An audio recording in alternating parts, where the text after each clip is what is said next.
All right. Good morning, class. We are going to start our first lecture of computer architecture. This class will comprise of introduction to computer architecture, what were the previous architectures on which we have built today's architecture, and why we came up with today's architecture, and the logic that goes behind creating the computer work. Okay?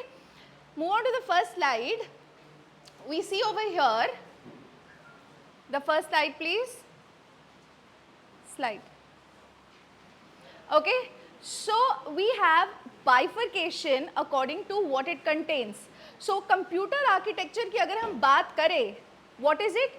It is attributes of a system visible to the programmer.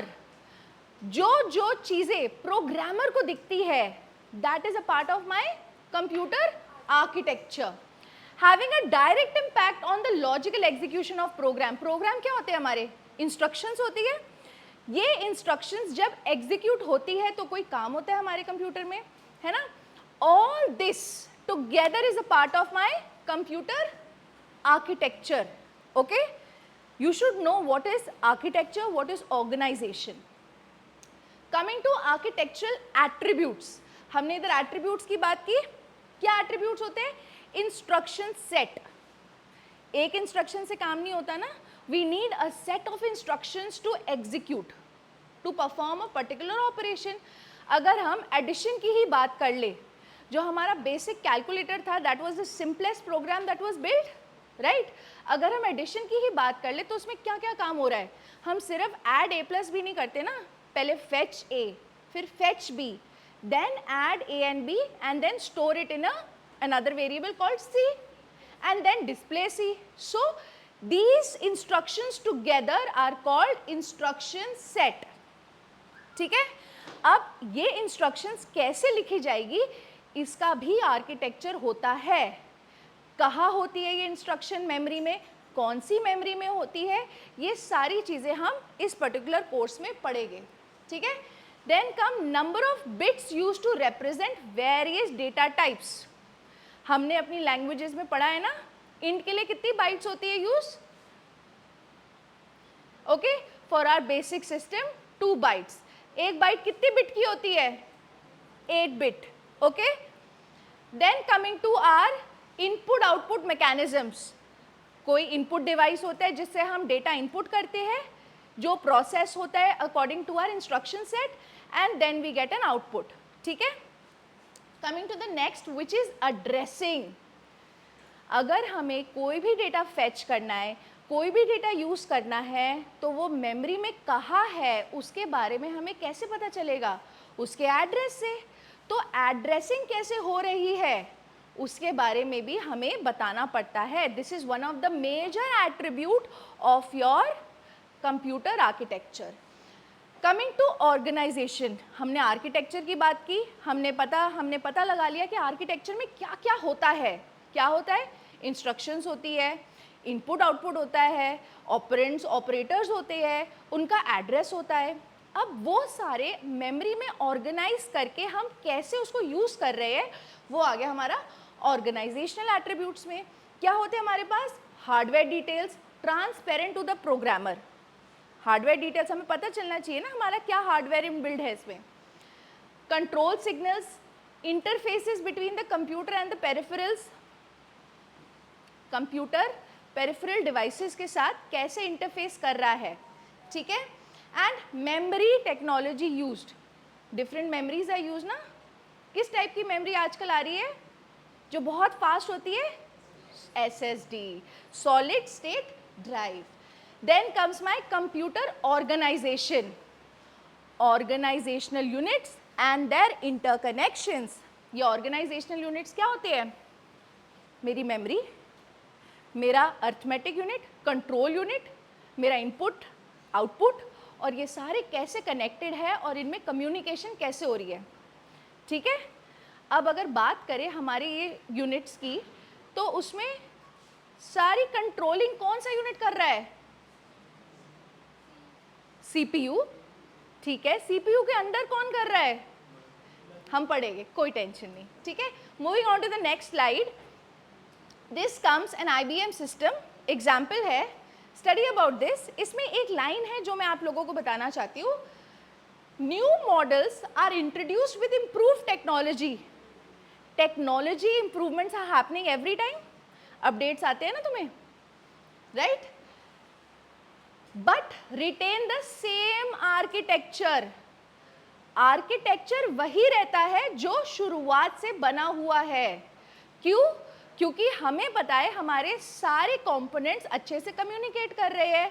जब मेरी addressing properly हो रही है, fetching properly हो रही है, communication हो रही है, अगर मेरे पास एक ऑप्शन आया, do you want to continue, yes no, yes दबाती हूँ तो वो कंटिन्यू करते हैं, नो दबाती हूँ तो नहीं करता। अगर ये फंक्शनिंग सही हो रही है तो हमें बेसिक आर्किटेक्चर को चेंज करने की ज़रूरत है क्या? बिल्कुल भी नहीं है। तो सेम आर्किटेक्चर पे कैसे इंप्रूवमेंट्स आ रहे हैं? They are the new updates that are coming in. Next slide please. All right, now coming to two aspects of my architecture which is structure and function. structure का मतलब किस तरह से चीजें है ना? how are these components related to each other?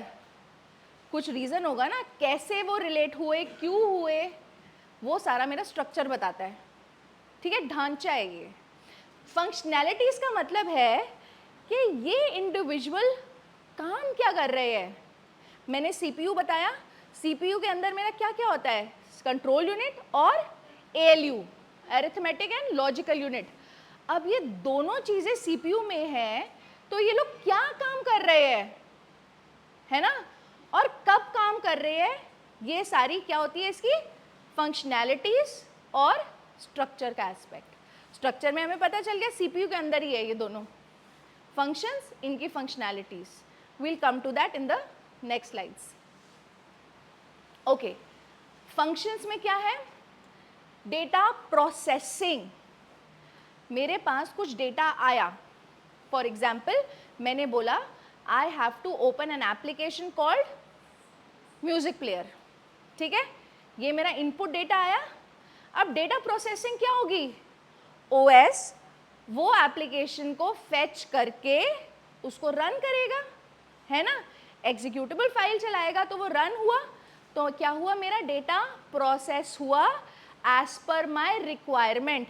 मैंने data दिया, इनपुट क्या था? मेरा डेटा इनपुट क्या था? Double click on the application. मेरा data input is double clicking on the media player, ठीक है? डेटा प्रोसेसिंग क्या हुआ?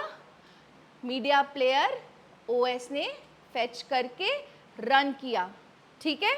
उसके साथ जो भी कंपोनेंट्स थे, प्ले, स्टॉप, जो भी मेरे प्लेलिस्ट में डेटा था, वो सारा फेच करके मेरे पास ये एप्लीकेशन ओपन करके आ गया। Is that clear? All right. Data में take a wide variety of forms and range of processing requirements, है ना? इस कॉन्टेक्स्ट में मेरा डेटा कैसे हुआ? It has been fetched in the form of an application. एक एप्लीकेशन ओपन हुई। There can be many other ways. For example, I am opening my word file और I am opening my browser, okay? So different inputs can be given according to which we can have data being processed in a variety of forms, okay? Next, coming to data storage. हमने computer architecture में एक चीज़ ज़रूर जाननी है, जो हमारी memory होती है ना, मेमोरी हमारी दो तरह की मेन होती है, रैम, रोम, ठीक है? जो रोम होती है वो हमारी क्या होती है? Long term. It is read only, क्योंकि हम रोम मेमोरी को अपनी मर्जी से बिना किसी प्रोसीजर के उड़ा नहीं सकते हैं, okay? It is permanently stored. On the other hand, RAM is my volatile which I can remove my own manner. अब उसी में भी एक एस्पेक्ट आता है कैशे मेमोरी का, है ना? कभी कभी व्हाट्सएप पे जब आप एक मैसेज कॉपी करके दूसरे सेंडर को, मतलब दूसरे रेसिपिएंट के मैसेज बॉक्स में पेस्ट करते हो, तो वो मैसेज कॉपी होता है किसी क्लिपबोर्ड में, मतलब there is some memory which is being used. कौन सी मेमोरी है ये? This is my cache memory, है ना? ये मेरी टेम्परेरी मेमोरी होती है, ये शॉर्ट टर्म मेमोरी होती है। क्यों? क्योंकि मैं जैसे ही दूसरा मैसेज कॉपी करूंगी पिछले वाला मैसेज उड़ जाएगा। समझ आई बात? तो ये टेम्पररी मेमोरी होती है, शॉर्ट टर्म मेमोरी, ये कुछ ही टाइम तक होती है हमारे सिस्टम में। Okay, then coming to my data movement. Data किस दो डायरेक्शन में मूव करता है? एक इनपुट, एक आउटपुट। एक जो डेटा हम कंप्यूटर को दे रहे हैं, that is my data input. Okay, एक डेटा जो मेरे कंप्यूटर से हमें मिल रहा है ऑन माय आउटपुट डिवाइस, है ना। मेरा इनपुट था I want to open Word, तो मैंने डबल क्लिक किया, आउटपुट क्या आया, उसने मॉनिटर पे दिखा दिया माइक्रोसॉफ्ट वर्ड खुला हुआ। Okay, data movement. मैंने गाना प्ले किया, मैंने इनपुट दिया प्ले, आउटपुट कहाँ आया, मेरा स्पीकर से आया आउटपुट। ठीक है ना, कैमरे से तो नहीं आएगा output. So there are different devices also that are generating और helping the system, peripheral devices that are helping the system to show you the output और take in the input. Input devices keyboard, mouse, joystick, है ना। और output आज तो touch screen भी है, that's also kind of input, right. Pen, stylus होता है ना हमारा। Output devices speaker. एक और एग्जाम्पल दे दो, printer. Okay, so yes, coming to the next, my data communication, it is the movement of data, how data is moving. मेरे input से सीधा आउटपुट थोड़ी ना आता है। कंप्यूटर को कैसे पता कि मुझे माइक्रोसॉफ्ट वर्ड इसी फॉर्म में खोल के देना है, या मैं अगर प्रीवियसली सेव्ड फाइल खोल रही हूँ तो उस फाइल में जो जो था वो मुझे एज इट इज शो करना है। There is a control that is happening. या फिर मैं सीधा अगर क्रॉस दबा रही हूँ तो वो पूछता है do you want to save changes. ठीक है, तो that communication, how it is happening and who is doing it, that is also one of the major functionalities. Okay, next slide please. Okay guys, very important, very important diagram, please have a look. अब ये diagram आपको सारे जवाब देगा, ठीक है। This is a block diagram which contains the major components that comprise of the computer architecture. ठीक है, कंप्यूटर आर्किटेक्चर में जो जो कंपोनेंट्स होते हैं वो यहाँ है। सबसे पहला कंपोनेंट अगर हम देखें तो वह है input unit. Input unit is the unit from which you are sending the input to the computer, your machine, any machine. Okay, then we have our system.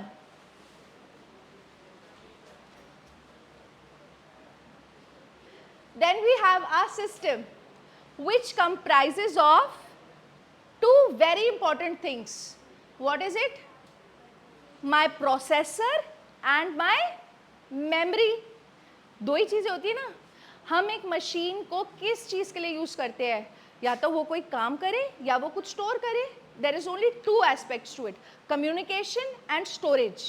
ठीक है, और सारा काम कौन करता है? प्रोसेसर करता है। Now, how is the processor? What is the processor comprising of? The first thing is control unit. Control unit का काम क्या है? अगर मैं ये क्वेश्चन आपसे पूछूंगी तो आप सबके दिमाग में सिर्फ एक ही आंसर आएगा, it controls everything. True, but what and how? अभी मैंने आप लोगों को एग्जाम्पल दिया कि कैसे हम जब कोई अलर्ट बटन आता है उसमें ओके करते हैं। वो ओके करना क्या है? कंट्रोल करना। यस, नो, ये सारे ऑप्शंस जो हम देते हैं ये सारा काम कौन कर रहा है? कंट्रोल यूनिट कर रहा है। ठीक है, ये अरिथमेटिक, लॉजिकल, इनपुट आउटपुट कोई ये काम नहीं कर रहा। जो यूजर से इनपुट जा रहा है उसका आगे काम क्या हो रहा है वो कंट्रोल यूनिट संभाल रहा है। Is that clear? All right. Coming to the next, ALU, arithmetic and logical unit. अब ALU दो चीजें करता है, ठीक है, नाम से ही हमें समझ आ रहा है ना। एक तो होता है arithmetic operations. Arithmetic operations like plus minus multiply divide, है ना, and many other advance operations also arithmetic category. Logical operations क्या होते हैं? Comparison, greater than, less than, equal to, not equal to, ये सारे लॉजिकल ऑपरेशंस होते हैं. अब क्या लॉजिकल ऑपरेशंस कर सकता है कंप्यूटर? एक एग्जांपल देते हैं. मेरे पास एक मेमोरी है कंप्यूटर की, उसमें मेरे पास 1 GB बची है. मैं स्टोर करने जा रही हूँ डेटा विच इज 1.5 GB. तो एक you get a prompt, not enough memory. वो कंपैरिजन कैसे हुआ? The comparison is logical. Okay, समझ आया? वो कोई क्वेश्चन का सल्यूशन नहीं देता, is 23 greater than 20. No, logical operations of this sort are also happening in your system. It has to check ना, do we have enough memory कि ये स्टोरेज हो जाए. All these operations are also logically happening. Okay, guys, please connect this with the usage of computer. Arithmetic का मतलब सिर्फ यही नहीं है कि कंप्यूटर प्लस माइनस ही कर रहा है. It is merging files. तुम एक फाइल में दूसरी फाइल का डेटा सेव करते हो तो वर्ड काउंट बढ़ती है. You understand? Logical. अभी मैंने एग्जाम्पल दिया. So you have to think of applications that are happening in your computer rather than just their functionalities. Is that clear? Okay, now coming to the memory unit. memory क्या है? memory is where everything is stored. चाहे वो मेरा computer का programme हो, चाहे वो मेरी एप्लीकेशंस हो, चाहे वो मेरा ऑपरेटिंग सिस्टम हो, कुछ भी हो, सब चीजें क्या ऑक्यूपाई कर रही है? मेमोरी. अच्छा, एक एग्जाम्पल देती हूँ. आप फोन लेते हो, फोन में आता है आपका 64 GB का फोन है. कितने मिलते हैं? 58. 6 GB कौन यूज कर रहा है? कौन यूज कर रहा है 6 GB? अभी तक तो तुमने एक फोटो भी नहीं खींची. सिस्टम. सिस्टम क्या? मेरा OS फाइल्स. कभी किसी ने सोचा है मुझे जो मेमोरी मिली है, मेमोरी तो मुझे 64 GB की मिली है, जिसमें से मुझे यूजेज के लिए 58 मिल रही है. किसी फोन में 58 होती है, किसी में 56 होती है, किसी में 60 होती है. Depends on the size of your OS. Okay, and system files. Okay, अब ये जो मेमोरी होती है हमारी, ये डिवाइडेड होती है general memory and special memory में. हमारी मेमोरी डिवाइडेड होती है. हमारे पास डिफरेंट टाइप की मेमोरी होती है, स्टैटिक, डायनामिक. स्टैटिक मेमोरी जो कभी नहीं बदल सकती, dynamic memory which keeps on changing. मैंने अभी एग्जाम्पल दिया, व्हाट्सएप मैसेज मैं जो कॉपी करूँगी चेंज हो जाएगा ना. स्टैटिक जो है वो वैसे ही पड़ा है मेरी फाइल में, not changing.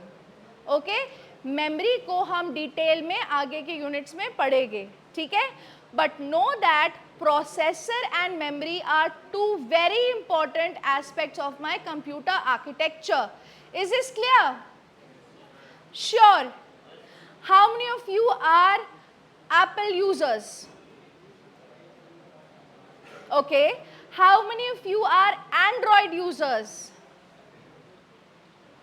Today go home, check configuration on your systems, both of you, Apple as well as Android. You see the usage of your system and what it comprises of. Okay, can you do that? All right, then comes my storage unit, which is additional and external to my main component. Secondary storage, or which is nothing but my auxiliary devices, like exactly my additional hard disk, my pen drives, okay, that I am attaching to increase my memory size. Okay, These are my secondary devices that help me to increase, extend my memory or help in communication of few files to my system.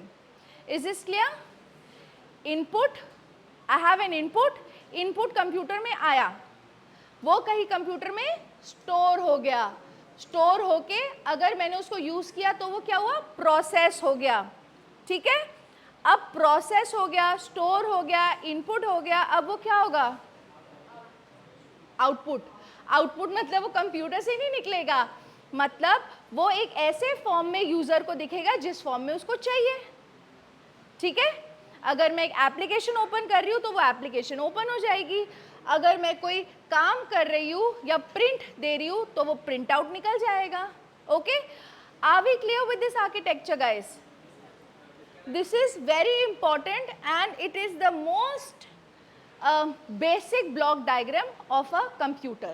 अब इसमें अगर आप देखो तो दो type के signals है, data and control. Mostly control signals कहाँ जा रहे हैं, मेमोरी, प्रोसेसर, इनपुट और आउटपुट डिवाइसेस के बीच में. Okay, mostly my control signals are between, data signals are happening externally. और externally हो रहा है या internally हो रहा है? अब डायग्राम नहीं है, अब जवाब देना पड़ेगा. both ways and mostly data जो होता है एक बार input हो गया तो internal में there is a lot of movement that happens. Okay, अब इस आर्किटेक्चर पे क्या इंप्रूवमेंट्स हुई, ये बेसिक आर्किटेक्चर बन गया. अब I don't pay attention to that, even if you don't have slides, let's discuss generations of our computer. ठीक है, अब थोड़ी स्टोरी टेलिंग हो जाती है, कहानी सुनो. सबसे पहले जब हमारा कंप्यूटर बना, उस कंप्यूटर में क्या क्या था, एक वैक्यूम ट्यूब, बड़ी सी वैक्यूम ट्यूब, और क्या थे, स्टोरेज ड्रम्स. ठीक है, क्योंकि कंप्यूटर का काम तो सिर्फ दो चीजें था ना, डेटा स्टोर करना और डेटा ट्रांसफर करना. क्लियर? स्टोर कहाँ होते थे, ड्रम्स में, स्टोरेज ड्रम्स होते थे, और ट्रांसफर कैसे होते थे, वैक्यूम ट्यूब से. और हमारा जो पहला कंप्यूटर था वो कितना बड़ा था, कितना बड़ा था, सोचो, इस कमरे जितना बड़ा था. It was that big. Okay, तो जो कंप्यूटिंग कैपेबिलिटी हम उससे एक्सपेक्ट कर सकते थे वो करता था. जैसे वर्ल्ड वॉर के टाइम में अगर हमें कुछ कम्युनिकेट करना होता था, फॉर एग्जाम्पल कोऑर्डिनेट्स के कहाँ बॉम्ब ब्लास्ट होने वाला है, तो वो कोऑर्डिनेट्स हम आराम से कम्युनिकेट कर सकते थे, लेकिन उसमें टाइम बहुत लगता था क्योंकि हमारे पास वैक्यूम ट्यूब थी. वैक्यूम ट्यूब के थ्रू वो ट्रैवल करता था डेटा, और ड्रम्स जो थे वो रोटेट करते थे. हर अल्फ़ाबेट के करस्पॉन्डिंग एक ड्रम होता था, और हर स्पेशल कैरेक्टर के करस्पॉन्डिंग एक ड्रम होता था. जैसे ही वो ड्रम रुकता था, एक ड्रम जो रुकता था, वो अल्फ़ाबेट वो लिखते थे. समझे? तो पहला कंप्यूटर वर्ल्ड वॉर के टाइम में यूज हुआ था, जिसमें एक एक अल्फ़ाबेट आता था और वो एक मैसेज बनाते थे उससे. तो इसलिए it was used for coordinates. इधर अटैक करना है, इधर अटैक होगा. एक मूवी बताती हूँ, जाके देखता है, imitation games.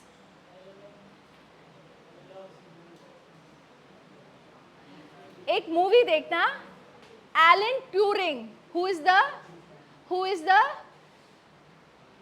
father of computer language, Alan Turing. Okay, he developed the first computer, and you will see in that particular movie how that computer was developed to help sending communication signals during World War.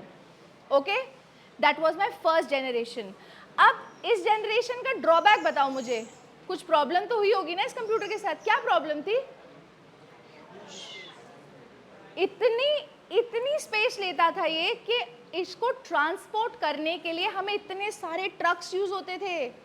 सोचो इस कमरे जितना बड़ा computer, how inefficient, right? Okay, and it is not something that we can use for a longer duration, plus communication was very slow. एक drum अगर 3 दिन बाद रुकेगा तो एक अल्फाबेट 3 दिन बाद कम्युनिकेट होगा।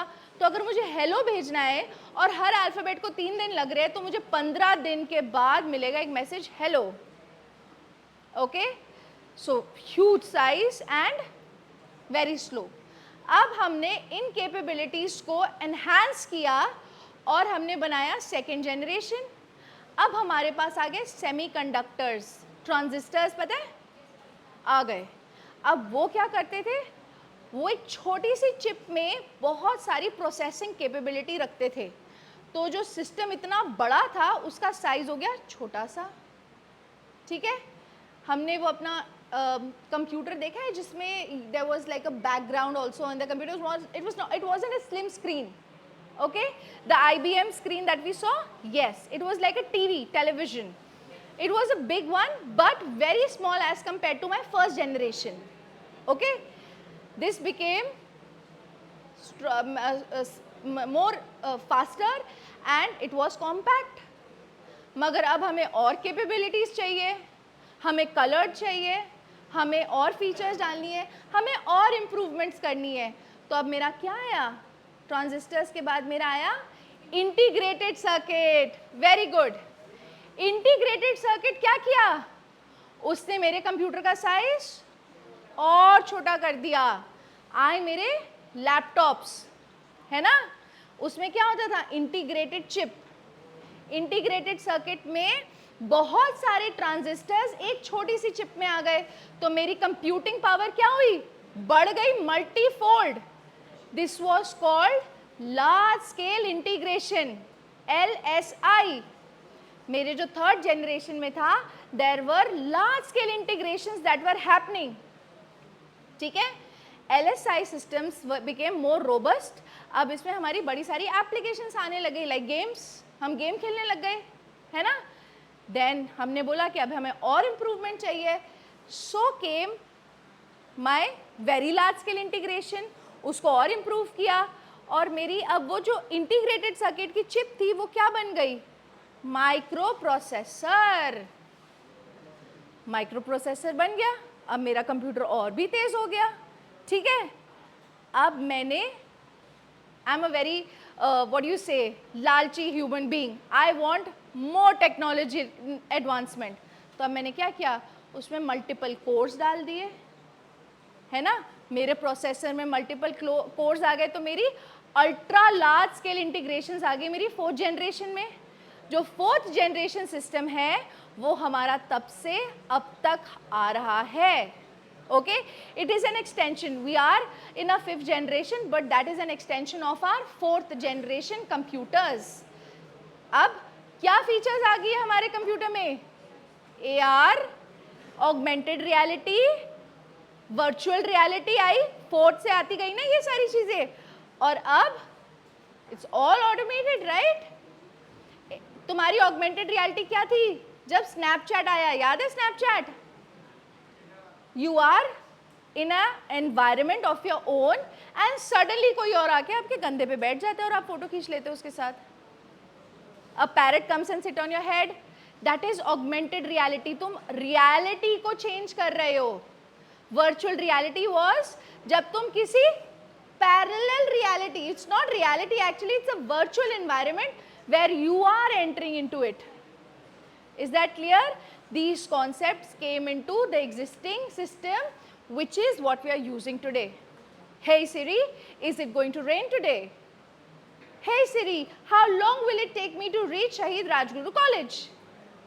Okay, so we have everything with the help of AI, right?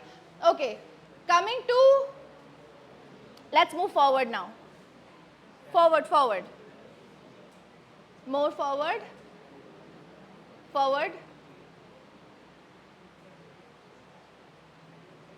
We've discussed this.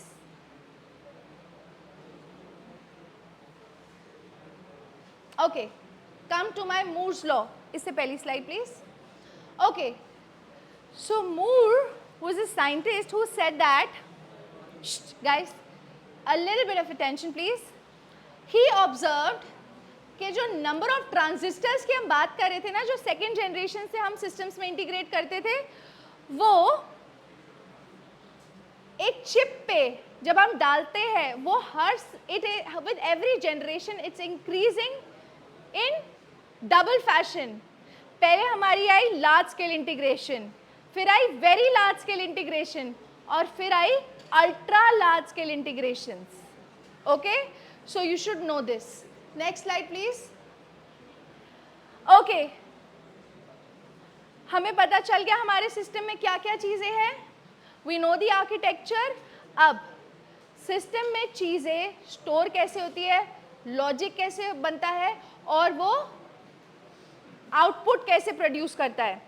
तो अगर हम बात करें तो हमारे पास कंप्यूटर के अंदर होते हैं लॉजिक गेट्स. नेक्स्ट स्लाइड करना प्लीज. लॉजिक गेट क्या करते हैं, बाइनरी इंफॉर्मेशन लेते हैं. हमारा कंप्यूटर किस भाषा में बात करता है, 0 1. बाइनरी डेटा होता है. बाइनरी डेटा इनपुट हुआ, गेट्स ने उस डेटा को प्रोसेस किया according to the logic that the gate possesses and it gives an output. ठीक है, अब उस आउटपुट को हम कैसे यूज करते हैं वो आगे देखते हैं. Next slide. Okay, guys, very important slide. You have to pay attention to this one. Okay, these are your logic gates. ये आपके सिस्टम के आर्किटेक्चर के अंदर जो सर्किटरी है उसको डिफाइन करता है. ठीक है, सबसे पहला आता है मेरा एंड गेट.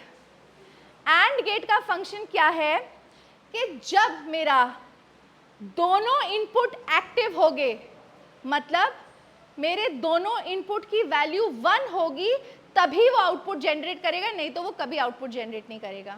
ठीक है, अगर हम इस टेबल को देखें, इस टेबल को कहते हैं ट्रुथ टेबल. ट्रुथ टेबल के हिसाब से हम फंक्शनैलिटी डिफाइन करते हैं किसी भी लॉजिक गेट की. गेट का सिंबल ये है, it is dash and a उल्टा C. Okay, that is my and gate.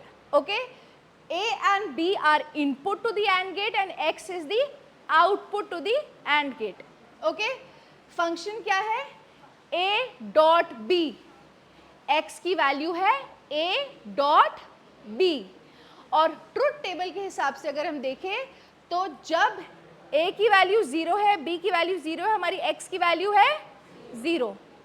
जब दोनों में से कोई भी वैल्यू 0 है तो मेरे आउटपुट की वैल्यू क्या है? I will only get an output when both the inputs are active, which is not same. जब दोनों 0 है तभी भी 0 है. Okay? When both the inputs are 1, they are both active. I am getting some input. Okay? Coming to the next gate, which is OR gate. It is a curve with a curve. Okay? So again, 2 input A and B, 1 output X. The function is A plus B. Okay? A dot B was AND, A plus B is OR. अब ये plus का sign कैसे काम कर रहा है कि जब कोई भी वैल्यू एक्टिव हो या दोनों एक्टिव हो तो I will generate an output. तो कभी भी मैं बोलूँ 0 plus 1, वैल्यू क्या आएगी? 0 plus 0, 0.0. Okay, so this is how it's going to work. Clear? Not या inverter. Invert. Not is उल्टा. 0 का 1, 1 का 0. Okay? I will end my class for today here. We will continue with the rest of the gates in the next class. Is that clear? I hope you can revise the basic architecture till here, the generations of computer, the structural components of a computer, and the basic gates of AND, OR and NOT. Okay? We'll conclude this class here. Thank you for the class.